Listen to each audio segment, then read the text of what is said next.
यहाँ दूरी को फीट से नापा गया है, यहाँ दूरी को सेंटीमीटर से और यहाँ दूरी को मीटर से। यहाँ द्रव्यमान को द्रव्यमान मास इंग्लिश में बोलते हैं, तो द्रव्यमान को पाउंड से नापा गया, यहाँ द्रव्यमान को ग्राम से और यहाँ किलोग्राम से, और यहाँ समय को सेकेंड से।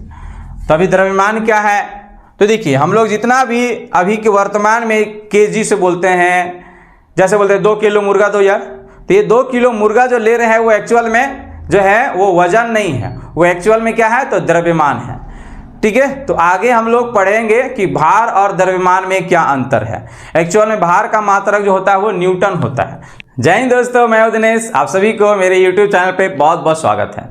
तो आज मैं फिजिक्स का एक बहुत ही महत्वपूर्ण टॉपिक लेके आया हूं, मात्रक। तो चलिए क्लास को स्टार्ट करते हैं। फिजिक्स में जाने से पहले हम थोड़ा सा साइंस में आते हैं। साइंस के अंतर्गत क्या क्या पढ़ा जाता है, तो बायोलॉजी पढ़ा जाता है, फिजिक्स पढ़ा जाता है और केमिस्ट्री पढ़ा जाता है। बायोलॉजी में विश्व के सभी जीव जंतुओं के बारे में पढ़ा जाता है। वही फिजिक्स की बात करें तो फिजिक्स में जो है वो भौतिक राशियों के बारे में पढ़ा जाता है। भौतिक राशियों के बारे में पढ़ा जाता है। भौतिक राशि मतलब इंग्लिश में इसे फिजिकल क्वांटिटी कहते हैं। अब यहाँ समझिएगा कि ये भौतिक राशि कहते किस हैं। तो आपको याद रखना है कि पृथ्वी के वैसे चीज जिसे मापा जा सकता है और उसे संख्या में दर्शाया जा सकता है, संख्या में दर्शाया जा सकता है, उसे क्या कहा जाता है तो भौतिक राशि कहा जाता है। जिसे मापा नहीं जा सकता है और उसको संख्या में व्यक्त नहीं किया जा सकता है, उसे भौतिक राशि के अंतर्गत नहीं रखा जाता है। तो सिंपल से याद रखना है, फिजिक्स में हम लोग को पढ़ना क्या रहता है तो भौतिक राशि पढ़ना रहता है। भौतिक राशि हम लोग को पढ़ना रहता है, और इस भौतिक राशि को जिसके द्वारा मापा जाता है उसे भौतिक मात्रक कहा जाता है। भौतिक मात्रक, जैसे कि मैं गया और किसी वेट मशीन पर जो है अपना वजन जो है वो तौलाया, तो वेट मशीन क्या किया कि हमारे वेट को जो है वो तौल दिया, बता दिया संख्या में कि आप कितना है। तो वो मशीन जो कहलाएगा वो मात्रक कहलाएगा, भौतिक मात्रक। और हम क्या कहलाएंगे, जो तौला रहे हैं वो क्या कहलाएगा तो भौतिक राशि कहलाएगा। यही अगर मान लेते हैं कि ये देखो ये बोर्ड है, इस बोर्ड का क्षेत्रफल नापना है कि कितना इसका क्षेत्रफल है, तो ये क्या कहलाएगा, इसको माप सकते हैं, इसकी क्षेत्रफल कितना संख्या में दर्शा सकते हैं, तो ये क्या कहलाएगा तो भौतिक राशि कहलाएगा। और जिसके द्वारा इसे मापा जाएगा उसे भौतिक मात्रक कहा जाएगा। तो इसमें किसी को कोई दिक्कत होना नहीं चाहिए, क्योंकि ये बहुत छोटी छोटी चीजें हैं। चलिए तो हम लोग स्टार्ट करते हैं मात्रक को, और मात्रक का इतिहास के साथ हम लोग शुरुआत करते हैं। देखिए आज जो हम लोग जो मात्रक का प्रयोग करते हैं, जैसे कि कहीं पे हम लोग जाते हैं तो हम लोग दूरी बता देते हो, यहाँ रामगढ़ से हजारीबाग 50 किलोमीटर दूरी है, मेरा वजन 70 केजी है, तो ये सब हम लोग तुरंत बता देते हैं। तो क्या ये शुरुआत से ही ये सब मात्रक हम लोग को ज्ञात था, तो नहीं। ये सब अभी जो हम लोग मात्रक का प्रयोग करते हैं वो सब जो है शुरुआत से ही हम लोग को मात्रक ज्ञात नहीं था, हम लोग को पूर्वजों को ये सब नहीं मालूम था। तो देखिए इसका इतिहास देखा जाए तो मात्रक का इतिहास, जब ब्रिटिश लोग जो है भारत में आए, तो ब्रिटिश लोग भारत कब आए थे तो 1600 ईस्वी में आए थे। आप लोग आधुनिक भारत का इतिहास पढ़े होंगे तो आप लोग को मालूम होना चाहिए कि यूरोप कंपनियों का आगमन हुआ था भारत पे। पहले पुर्तगाल आया, फिर डच आया, फिर अंग्रेज आया, फिर डेनिश आया, फिर फ्रांस आया। तो ब्रिटिश लोग ही सबसे ज्यादा भारत में हम लोग का शासन किए। तो ब्रिटिश लोग जब भारत में आए 1600 ईस्वी में, तो ब्रिटिश लोग आए थे भारत, तो इन लोग क्यों आए थे तो व्यापार करने आए थे। तो इसी के अकॉर्डिंग समझेंगे। व्यापार मतलब कुछ सामग्री वगैरह को अपने देश से लाके यहाँ बेचते थे, और फिर धीरे धीरे यहाँ से भी सामग्रियों को लेके विदेशों में, अन्य देशों में लेके बेचने लगे थे। तो यही तो काम था इन लोग का, व्यापार करना। अब व्यापार करने आएगा भैया तो इसके पास नाप तौल का साधन होना चाहिए। अगर हम ही लोग जाते हैं, सोचते हैं हम लोग किसान वगैरह कि मकई ये निकल गया, मकई जो है वो बाजार मार्केट में हम लोग को लेके बेचना है। तो ऐसे थोड़ी ना कि आप डायरेक्ट मकई लेके चल गए और बेचेगा, आपको उसको तौलने के लिए जो है वो किलो तराजू तो होना चाहिए, माप का सुविधा तो होना चाहिए कि आप किससे माप के देंगे।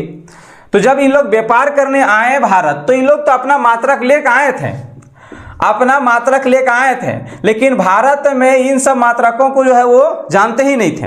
भारत में जब ब्रिटिश लोग आए तो भारत का मात्रक अजीब था। देख रहा है कि मार्केट में, मंडी बाजार में क्या है कि कुछ ढेला पत्थर वगैरह को जो है वो एक तरफ रख के और तौल रहा है। तो देख रहा है कि किसी का ढेला बहुत बड़ा है, किसी का बहुत छोटा है।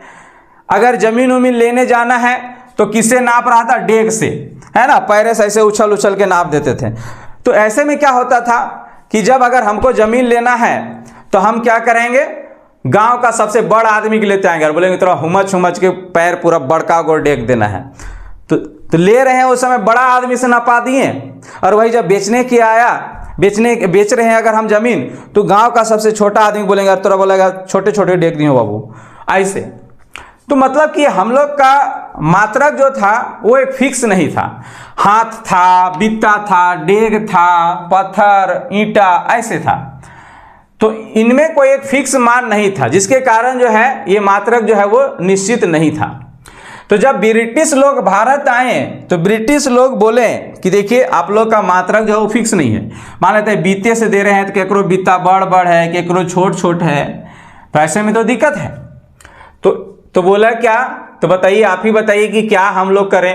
भारत वाला बोल रहे हैं ब्रिटिश से।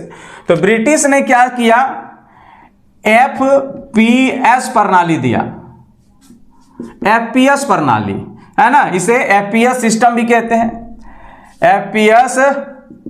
FPS system. इसका एक और नाम आपको याद रखना है, इसे ब्रिटिश प्रणाली भी कहते हैं, ब्रिटिश प्रणाली। तो ब्रिटिश प्रणाली किसे कहते हैं? तो FPS प्रणाली को। अब FPS प्रणाली क्या था, तो बोला क्या कि देखिए, जो आप लोग वजन को, जैसे कि आप लोग मार्केट वगैरह में जा रहे हैं तो वजन को आप पत्थर उथर करे नाप रहे हैं, ईंट वगैरह के से नाप रहे हैं, तो आप उससे नहीं नापिए, आप जो है पाउंड से नापिए। और जो दूरी जो आप लोग नापते हैं बित्ता, डेग, ये सब से, उससे आप नापिए फीट से। तो F का मतलब यहां फीट था, P का मतलब पाउंड, और बोला समय जो आप लोग नापते हैं कि माथवा पर आ गया सूरजवा तो 12 बज गया, तनी हिंदे ढल गया तो 1 बज गया, तनी और तो 2 बज गया, तो ऐसे वाला नहीं नापिए, आप क्या नापिए, तो सेकेंड से नापिए। तो इस तरह से FPS प्रणाली में F से फीट, P से पाउंड और S से सेकेंड था। इसका नाम है पड़ा FPS प्रणाली। क्वेश्चन आपको यहां से किस तरह से घुमाएगा, क्वेश्चन में घुमाएगा कि FPS प्रणाली के आधार पर क्षेत्रफल का मात्रक क्या है।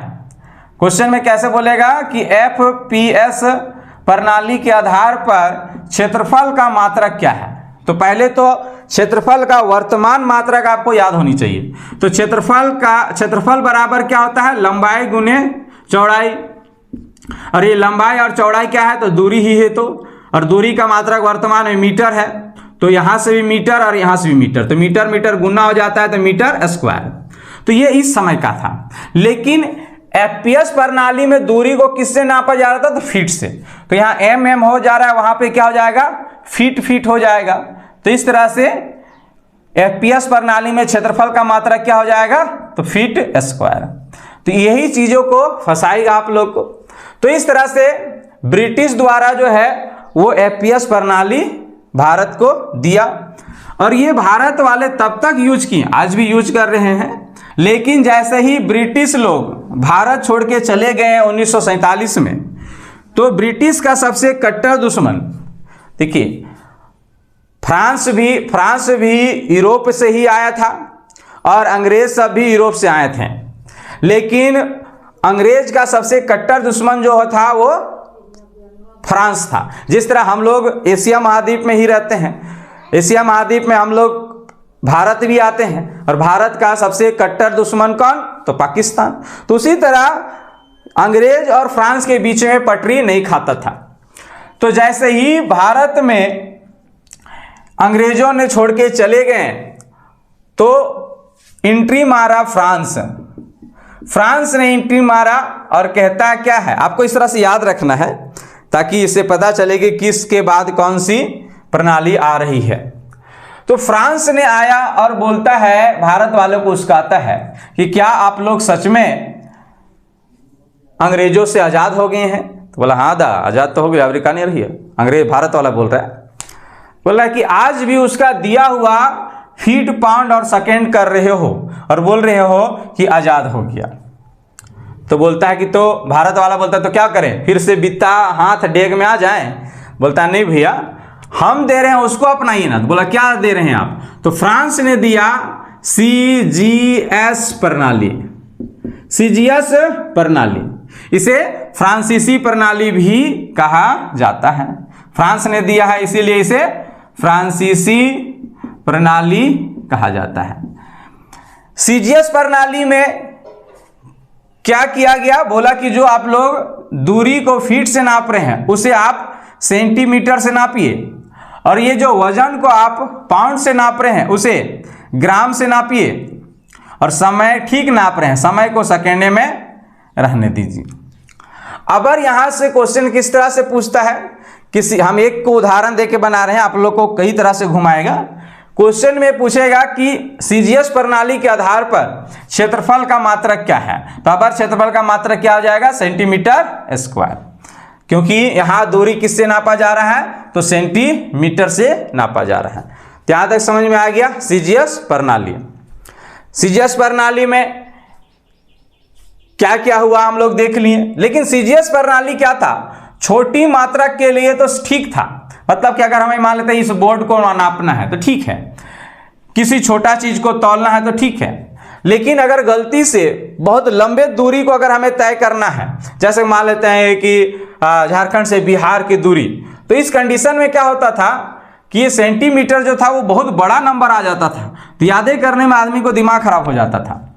अगर ग्राम में किसी को तौल रहे, चलो 10 ग्राम 20 ग्राम 100 ग्राम 50 ग्राम, लेकिन अगर गलती से कुंटल में तौलने लगे, हाथी वगैरह तौलने लगे, तो ये नंबर इतना बड़का आता था, तो ये नंबर ही याद करने में दिक्कत होता था। हम लोग CGS अपना रहे हैं, लेकिन दूरी बहुत दूरी वगैरह हो गया, बहुत बड़े वजन वगैरह, इस सब को मापने में हम लोग को दिक्कत हो रहा है। तो फ्रांस का ही एक व्यक्ति जिसका नाम था गियोर्गी, उसने इसका अपडेटेड वर्जन दिया, CGS का अपडेटेड है ना, MKS, इसका बड़ा वर्जन दिया, समझो मतलब कि ये छोटा और ये बड़ा। MKS प्रणाली किसने दिया था, तो गियोर्गी ने दिया था, तो ये इसे MKS प्रणाली कहा जाता है, या फिर इसे गियोर्गी प्रणाली भी कहा जाता है। इसके अलावा इसका एक और नाम याद रखना है, मीट्रिक प्रणाली। तो ये गियोर्गी प्रणाली हो गया, मीट्रिक प्रणाली हो गया, सब MKS को कहा जाता है। MKS का बड़ा वर्जन था कौन, तो CGS प्रणाली का बड़ा वर्जन। MKS बड़ा वर्जन था किसका, तो CGS प्रणाली का। तो यहां तक किसी को कोई दिक्कत नहीं होना चाहिए। अब भारत में देखा जाए तो ये दो सबसे ज्यादा चल रहा था, CGS और MKS। थोड़ा बहुत अभी भी FPS प्रणाली चल ही रहा था भारत में। अब इसलिए अगर कोई चीज नया चीज आता है तो ऐसा थोड़ा कि पुराना चीज एक बाइगे खत्म हो जाता है, ऐसा नहीं होता है। तो थोड़ा बहुत अभी भी देखते हो मार्केट में अभी भी जो है वो पाउंड में केक वगैरह मिलता है, तो भारत में अभी भी पाउंड चलता है। जैसे कि हम लोग बोलते हैं कि 2 पाउंड का केक लाए हैं, तो पाउंड का अर्थ कितना, तो पाउंड का इस समय तक अभी निर्धारित नहीं किया गया था कि कितना पाउंड बराबर कितना ग्राम। अब दिक्कत होने लगा क्योंकि विश्व में अब 2 मात्रक फेमस हो गया था। किसी देश में FPS प्रणाली चल रहा था, तो किसी देश में ये वाला, ये दोनों, तो हम MKS लिख देते हैं क्योंकि ये दोनों तो गोतिया भाई था ना, दोनों साथ साथ चल रहा था। तो किसी देश में MKS प्रणाली चल रहा था तो किसी देश में FPS प्रणाली चल रहा था। अब लोग जो है विदेश की दौरा जब करते थे, एक देश के लोग दूसरे देश में जब जाने लगे, और वैसे देश में खासकर जैसे मान लेते ये ए नाम करके देश है, ये बी नाम करके देश है, इसमें एफपीएस प्रणाली चल रहा है, इसमें एमकेएस प्रणाली चल रहा है। अगर यहाँ का व्यक्ति को यहाँ गया और बोलता है 2 पाउंड से दो, क्योंकि ये कैसा वाला सा रहा है तो एफपीएस में, और एफपीएस में द्रव्यमान को किससे नापा जाता है तो पाउंड से नापा जाता है। अब जब द्रव्यमान को पाउंड से नापा जा रहा है तो यहाँ आके बोलेगा 2 पाउंड सेव दो, तो यहाँ पाउंड वाला समझ नहीं रहा है, क्योंकि यहाँ क्या चल रहा है, तो यहाँ तो किलोग्राम चल रहा है, तो यहाँ तक दिक्कत हो गया।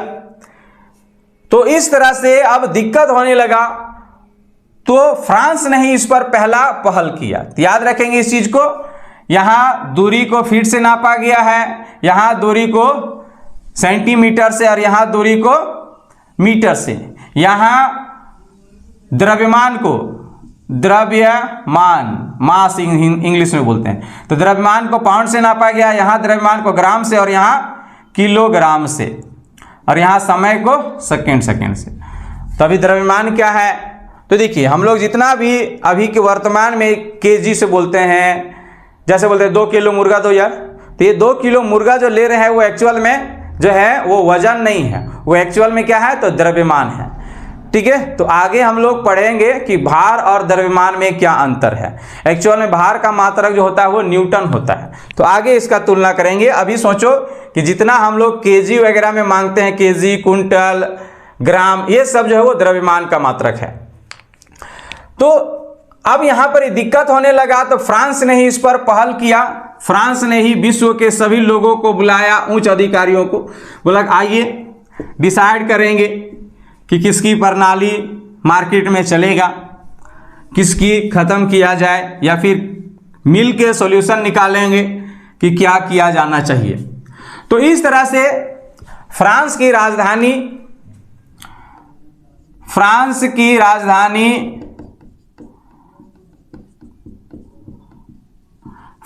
राजधानी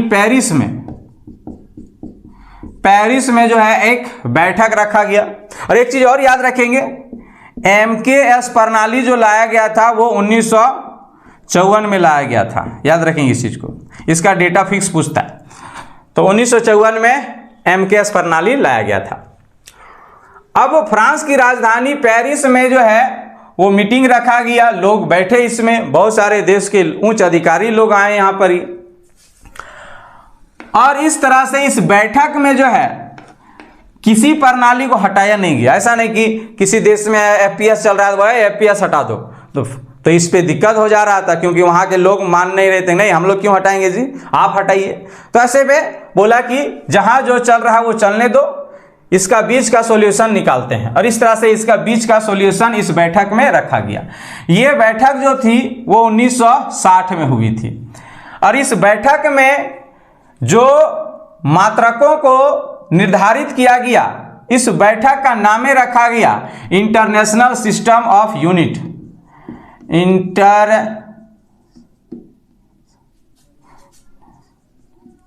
इंटरनेशनल सिस्टम ऑफ यूनिट,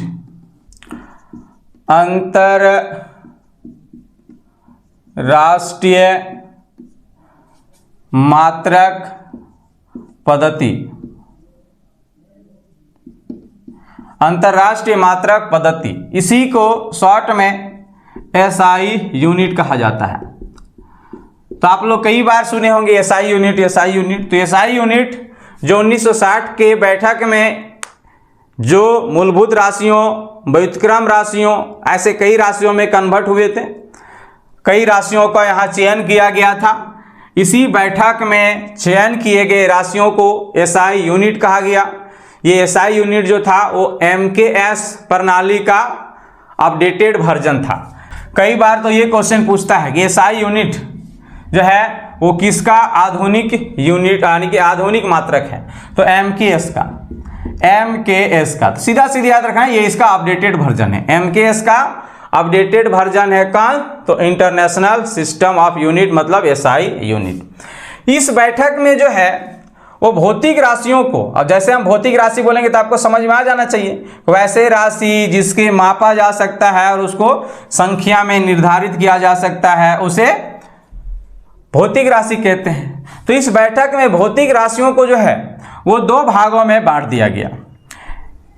कितने भागों में बांटा गया? 2 भागों में, एक मात्रक के आधार पर, मात्रक के आधार पर, और दूसरा दिशा के आधार पर, दिशा के आधार पर। मात्रक के आधार पर 3 भागों में इसे बांटा गया। पहला आपको याद रखना मूलभूत राशि,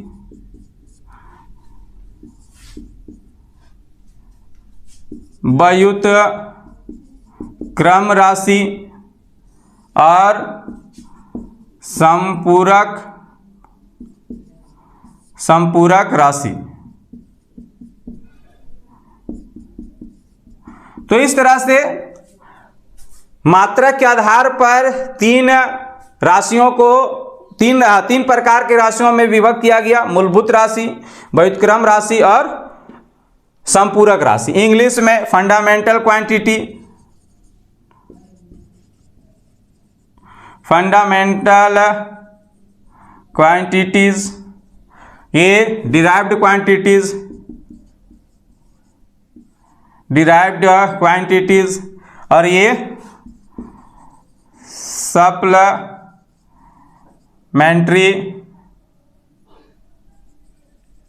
सप्लीमेंट्री क्वांटिटी।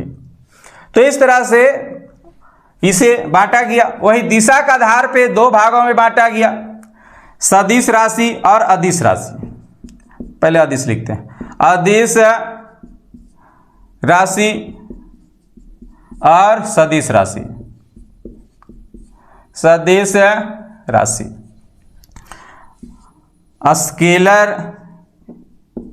स्केलर क्वांटिटी और वेक्टर क्वांटिटी। इस तरह से 1960 के बैठक में भौतिक राशियों को 2 भाग में बांट दिया गया, एक मात्रक के आधार पर, एक दिशा के आधार पर।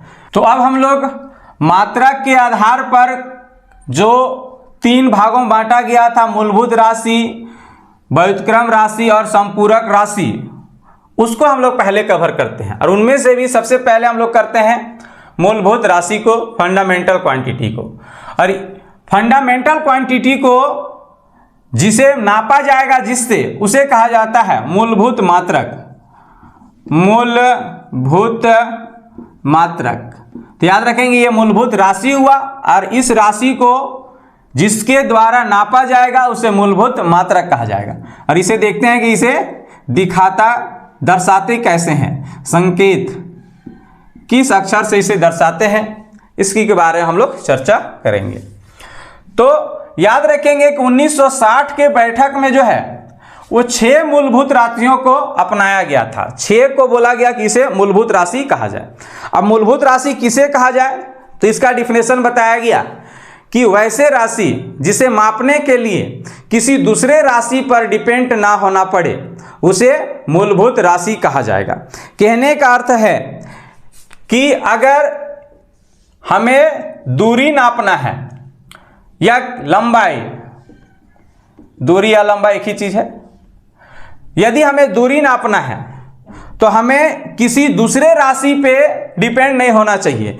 दूरी नापने के लिए एक यंत्र बना हुआ है, डायरेक्ट उससे हम लोग नापेंगे, हमें किसी दूसरे राशि के मात्रकों पे डिपेंड नहीं होना पड़ेगा। तो ऐसे राशियों को मूलभूत राशि कहा गया है। तो सीधा सीधा याद रखेंगे, जैसे कि हमारा वजन, द्रव्यमान,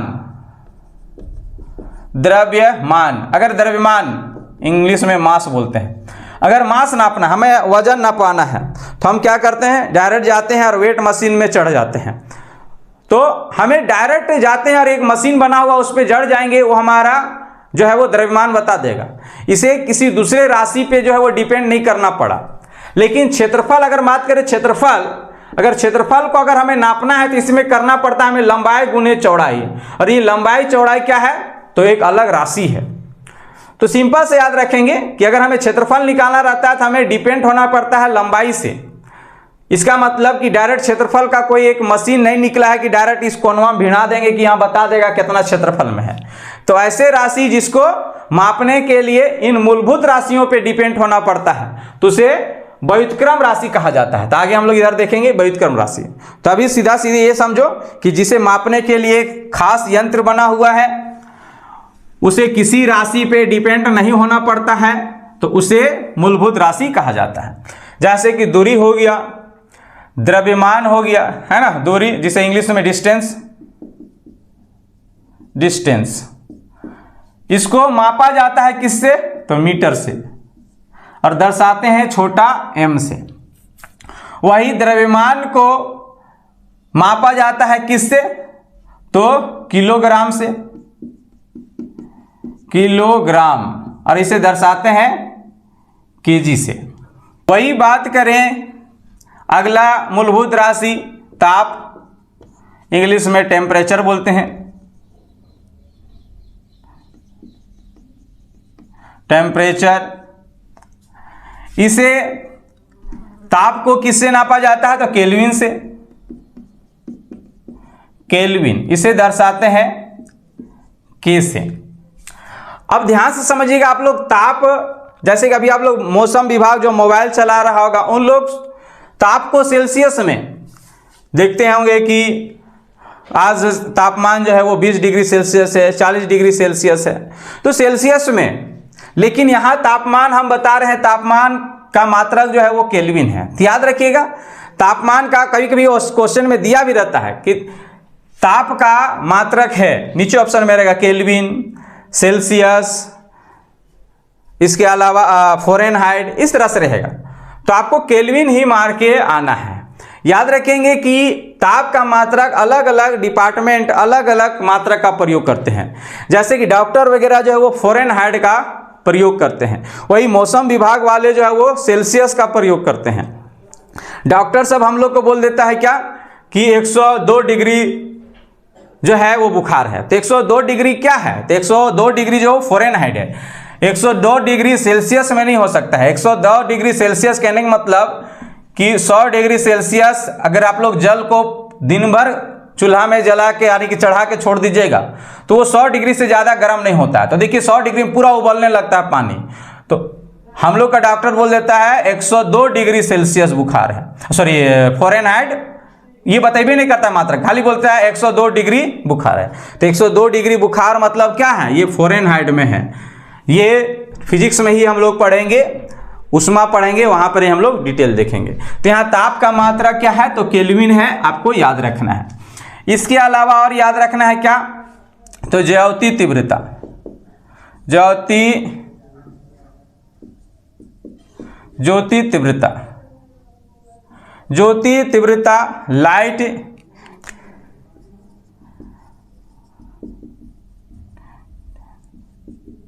लाइट इंटेंसिटी, इसका मात्रक, ज्योति तीव्रता का मात्रक जो है वो केल्विन है, सॉरी केल्विन बोल रहे, कैंडेला, कैंडेला, इसे दर्शाते हैं सीडी से। अब ज्योति तीव्रता बहुत कुछ समझ में आएगा कि देखो कोई भी किताबी लैंग्वेज पढ़िएगा तो आपको उसको तोड़ के और अपना दैनिक जीवन में सोचो कि इसको क्या बोलते हैं। तो ज्योति तीव्रता आप ऐसे समझो, कैंडला आपको याद रखना, कैंडल से, सॉरी कैंडला से आपको याद रखिए कैंडल, कैंडल तो आप लोग देखे हैं मोमबत्ती, यहाँ पे देखिए ये जलते रहता है, तो यही जल रहा है ये वाला, इसी को कहा जाता है ज्योति तीव्रता, और इसी को मापने के लिए कैंडला का प्रयोग किया जाता है। तो ये हो गया। पांचवा आपको याद रखना है विद्युत धारा, विद्युत धारा, करंट, है ना, इसे नापा जाता है एम्पियर में।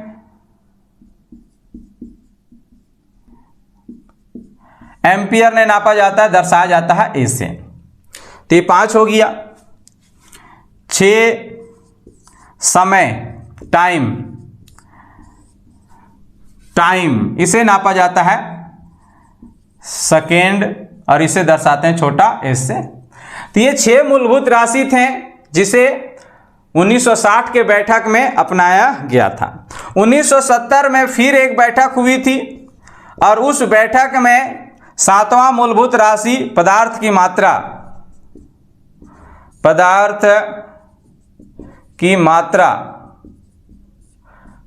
जिसे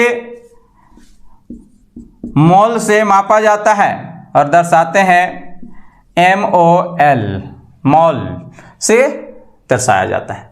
तो इस तरह से टोटल जो है वो 7 मूलभूत राशि है। तो याद रखेंगे ये सब राशि हुआ और ये सब उस राशि के मात्रक हुआ और ये सब उसके सांकेतिक हुआ। मतलब इसे संकेत किस अक्षर से किसे दर्शाया जाता है। कहीं पर ही जैसे कि 5 लिखा है और 5 के बाद अगर यहाँ मीटर लिखा हुआ है तो इसका मतलब क्या है, ये 5 मीटर, और 5 मीटर मतलब ये दूरी का मात्रक है। तो इसके संकेत से पता चलता है कि ये क्या चीज है। तो आप समझ गए हैं कि मूलभूत मात्रक क्या है, मूलभूत राशि क्या है और उसका सांकेतिक मान क्या है। अब हम लोग देखते हैं दूसरा नंबर में क्या था, व्युत्क्रम राशि। व्युत्क्रम राशि जिसे डिराइव्ड क्वांटिटी।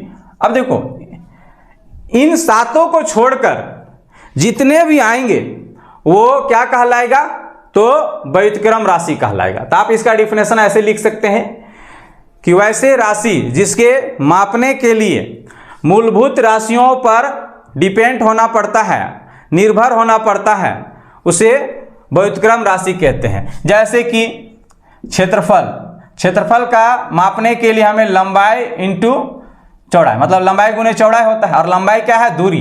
तो दूरी पे डिपेंड होना पड़ रहा है। वही बात करें चाल, चाल बराबर क्या होता है, दूरी बटा समय, दूरी बटा समय। तो दूरी भी क्या है, तो मूलभूत राशि है और समय भी मूलभूत राशि। तो ये इन पर डिपेंड होना पड़ रहा है, समझ ना। तो इन चीजों को आपको समझना है। तो ये 7 याद रखेंगे, 7 के अलावा जो भी रहेगा वो क्या कहलाएगा, तो व्युत्क्रम राशि कहलाएगा। यहीं पर ही थोड़ा सा आपको याद रखना है बीमा। तो मूलभूत राशियों का बीमा पूछ देगा। तो मूलभूत, इसको आप लोग स्क्रीनशॉट ले लेंगे, डायरेक्ट हम यहां पर इसको मिटा के लिख रहे हैं मूलभूत राशि और इधर लिख लेंगे बीमा।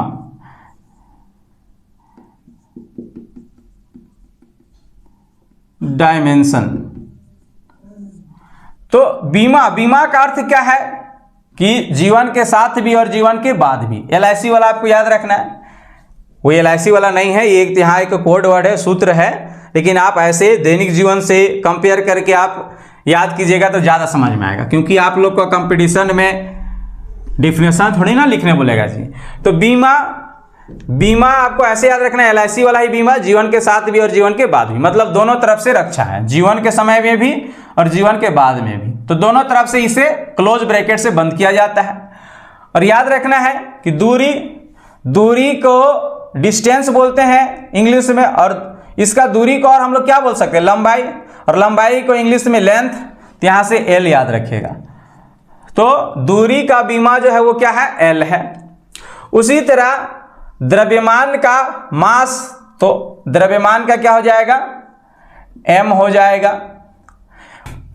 अब तापमान, तापमान का देखो ये दूरी हो गया और मास, ये दोनों का इंग्लिश नामों का पहला अक्षर उठाया है, लेकिन ताप का जो टेम्परेचर नहीं उठाया है। ये किसका उठाया है, तो ताप का मात्रक केल्विन, तो K उठाया है इसका, इसका मात्रक का अक्षर उठाया है K।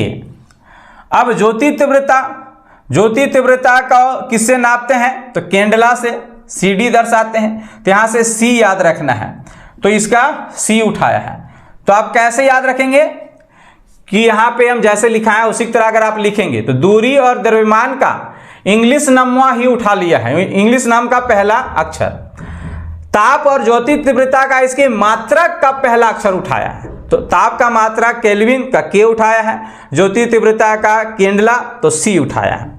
वही विद्युत धारा, विद्युत धारा का कुछ कुछ चीजों को याद रखना। विद्युत धारा का I, समय का, समय का टाइम होता है तो समय का बड़ा अक्षर T उठाया है, और पदार्थ की मात्रा का जो है आपको याद रखना है कि इसकी बीमा नहीं है।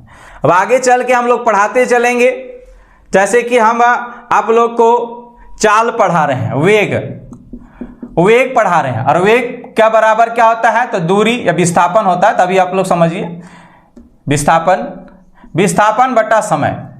विस्थापन एक प्रकार का दूरी है, आगे हम लोग देखेंगे। तो दूरी का मात्रक क्या, मीटर, और समय का मात्रक सेकेंड। अब ध्यान समझना है कि इन लोगों का बीमा क्या है। तो दूरी का बीमा कितना है L, और समय का बीमा कितना है T। लेकिन बीमा बोलता है कि किसी को हम नीचे नहीं रखेंगे, आप गरीब है चाहे अमीर है एक साथ में हम रखेंगे। तो इसको नीचे नहीं रखना है, इसको ऊपर ले जाना है। तो जैसे इसका ऊपर लेंगे तो इसका पावर में क्या हो जाएगा, माइनस हो जाएगा। तो L T का पावर -1 और ब्रैकेट, तो ये हो गया वेग का बीमा। तो इस तरह से आगे चल के प्रत्येक जब पढ़ाएंगे, वेग हो गया, त्वरण हो गया, तो हम बीमा बताएंगे कि वेग का बीमा ये है। तो कैसे निकालने हैं, तो आप ये याद रखिएगा, तभी आप निकाल पाएंगे। तो ये हमारा बीमा वगैरह हो गया। सदिश राशि और अदिश राशि में पढ़ाते चलूंगा और वहीं पे बताते चलूंगा कि ये सदिश है कि अदिश है। सिंपल से आपको अभी यही याद रखना है कि वैसे राशि जिसे मापने के लिए दिशा की भी जरूरत होता है उसे सदिश राशि कहते हैं, और जिसमें दिशा की जरूरत नहीं होता है उसे अदिश राशि कहते हैं। बाकी हम 1 बाय 1 जब पढ़ाएंगे, वेग पढ़ा रहे हैं, त्वरण पढ़ा रहे हैं, तो आप बताते चलेंगे ये सदिश राशि है कि अदिश राशि है। तो यहां तक आप लोग ये याद रख लेंगे। तो आज हम लोग मूलभूत राशि और व्युत्क्रम राशि के बारे में डिटेल हम लोग चर्चा कर लिए। मिलता है नेक्स्ट वीडियो में, तब तक के लिए गुड बाय।